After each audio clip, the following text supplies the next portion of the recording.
राघव की आवाज शमशान में गूंजी। अभी ये अंत नहीं है। उसकी मुस्कान इंसानी नहीं थी। हवा अचानक ठंडी हो गई। पेड़ों के पत्ते अपने आप हिलने लगे और जलती हुई चिता की आग नीली पड़ गई। आचार्य का गला सूख गया। तू राघव नहीं है, सच बता, कौन है तू? राघव ने धीरे धीरे सिर टेढ़ा किया, जैसे किसी और की बात सुन रहा हो।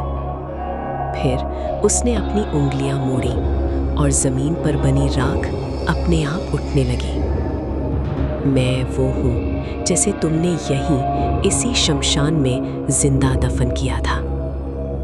आचार्य की आंखें फैल गईं। नहीं, मैंने तुझे बांधा था, तेरी आत्मा को कैद किया था। राघव अचानक हंस पड़ा, लेकिन वो हंसी दो आवाजों में थी, एक राघव की और दूसरी किसी और की। अचानक शमशान का माहौल बदलने लगा। आचार्य के सामने पुराने दृश्य उभरने लगे। सालों पहले यही शमशान, यही रात और एक खतरनाक तांत्रिक जो काली शक्तियों से खेलता था। गांव वालों ने डरकर आचार्य को बुलाया था। आचार्य ने उसे हराने के लिए एक भयानक तंत्र किया। उस तांत्रिक की आत्मा को खत्म नहीं बल्कि यहीं बांध दिया था। लेकिन उस रात एक गलती हो गई थी।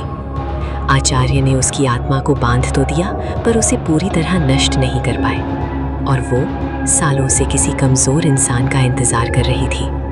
राघव धीरे धीरे आचार्य के करीब आया। तुम्हें पता है आचार्य, मैंने राघव को क्यों चुना? आचार्य चुप रहे, क्योंकि वो हर रात डरता था, और डर सबसे बड़ा दरवाजा होता है। राघव की आंखों से काला धुआं निकलने लगा। उसके सपनों में मैं गया, हर रात उसे यहाँ बुलाया, और आज वो खुद चलकर मेरे पास आ गया। तंत्र की आखिरी कोशिश। आचार्य ने कांपते हाथों से अपना कमंडल उठाया। उन्होंने जोर जोर से मंत्र पढ़ना शुरू किया, ओम काली महाकाली। लेकिन इस बार कुछ अलग हुआ। मंत्रों की आवाज धीरे धीरे कमजोर पड़ने लगी, और फिर पूरे शमशान में एक भारी आवाज गूंजी, अब ये मंत्र नहीं, मेरी दुनिया है। अचानक चारों तरफ परछाइयां खड़ी हो गईं। सैकड़ों आत्माएं जो सालों से कैद थीं, सब आजाद हो चुकी थीं। जमीन जोर से हिली, शमशान की राख हवा में उड़ने लगी, और चिता की आग एक विशाल आकृति में बदल गई। आचार्य घुटनों पर गिर गए। मुझसे गलती हो गई, मुझे तुझे उसी दिन खत्म कर देना चाहिए था। राघव उनके सामने खड़ा हो गया। अब बहुत देर हो चुकी है। अचानक आचार्य के चारों तरफ आग का घेरा बन गया।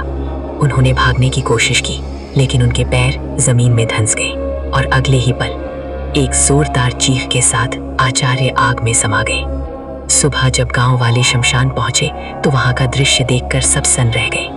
दो चिताएं जल रही थीं, एक आचार्य की और दूसरी राघव की। गांव वाले डर गए।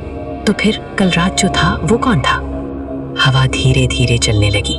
राख उड़कर एक जगह इकट्ठा हुई, और उसमें से एक चेहरा बना। धीरे धीरे वो चेहरा मुस्कुराया, और एक आवाज आई, अब कोई मुझे रोक नहीं सकता। कुछ सेकंड बाद शमशान फिर से शांत हो गया। लेकिन उस रात के बाद गांव में हर रात किसी न किसी को एक सपना आने लगा। शमशान, आग और एक आवाज, आजा।